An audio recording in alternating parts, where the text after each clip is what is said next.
Yes. Okay. All right, so manual muscle test for the biceps brachii, elbow against the body, Go ahead and 90 the degrees. photos. Hold that, don't let me push down. 1, 2, 3, 4, 5. Thumb up for brachioradialis. Palm down for brachialis. Okay, and then for triceps, just push down. Good. Supinators, pronators, I'll have something in the room that you can use for this. Just make sure the elbow stays in. So to test the supinators, I'm going to push them into pronation. Hold that. Okay, and then the other way. For the pronators, good. Wrist and hand, wrist extensors. So hold here, keep your fingers relaxed, okay, and push up. Okay, wrist flexors, you can bend your fingers a little bit and push down. Okay, flexor digitorum profundus.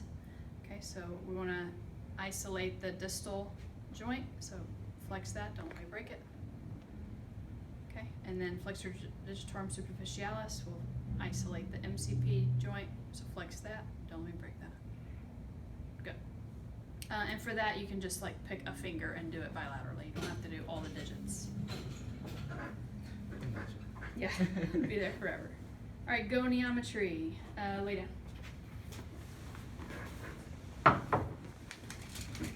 I'll have all the good goniometers upstairs. That's okay.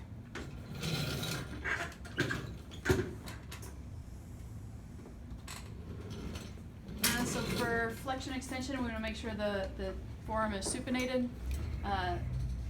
Fulcrum on the lateral epicondyle, in line with the radial styloid process and in line with the acromion, and flex all the way up. Okay, so he is at 142. And then for extension, gotta put something under his distal forearm, or his distal humerus. Same landmarks.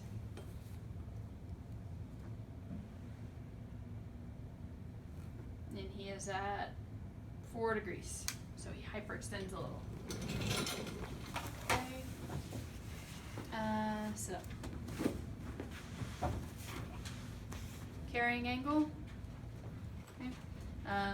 Middle of the cubital fossa, up the shaft of the humerus, or in line with the acromion, and down to the third ray, third finger. Okay, and he is at like 4 degrees. Fairly straight arm. Supination and pronation, you can do that a lot of different ways. I'm going to use the pencil method, so hold this like this. Okay, keep your elbow in. Okay, and I just want you to pronate as far as you can.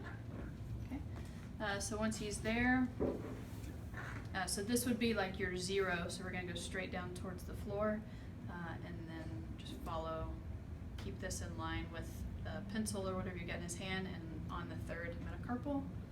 So he is at 76 degrees. Go the other way. Good. So same thing. He's at 94 degrees. Good. Right, for the wrist, you said.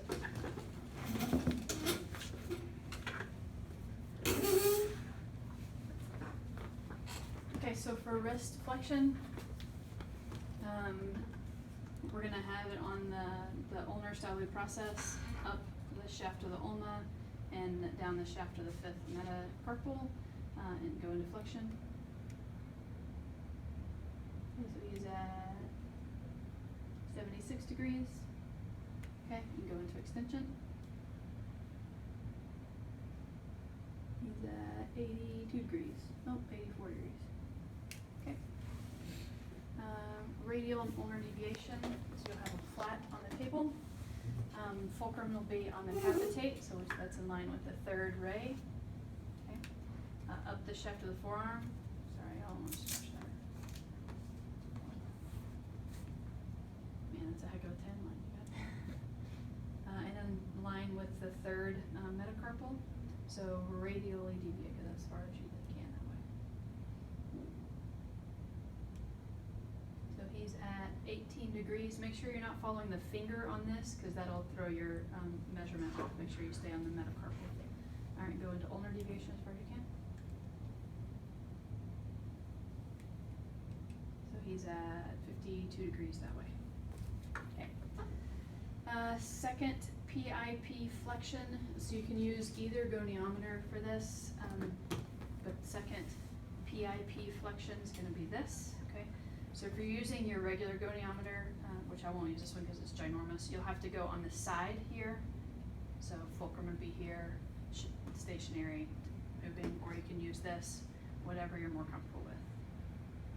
So just second PIP flexion, and he's at 115.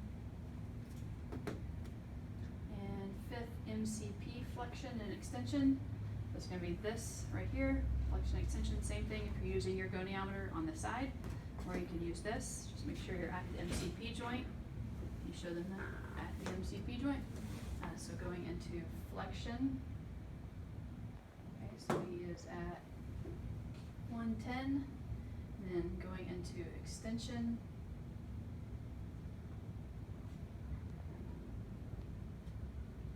it's like right at 90, 85. Okay, so that's it for goniometry. All right, special tests.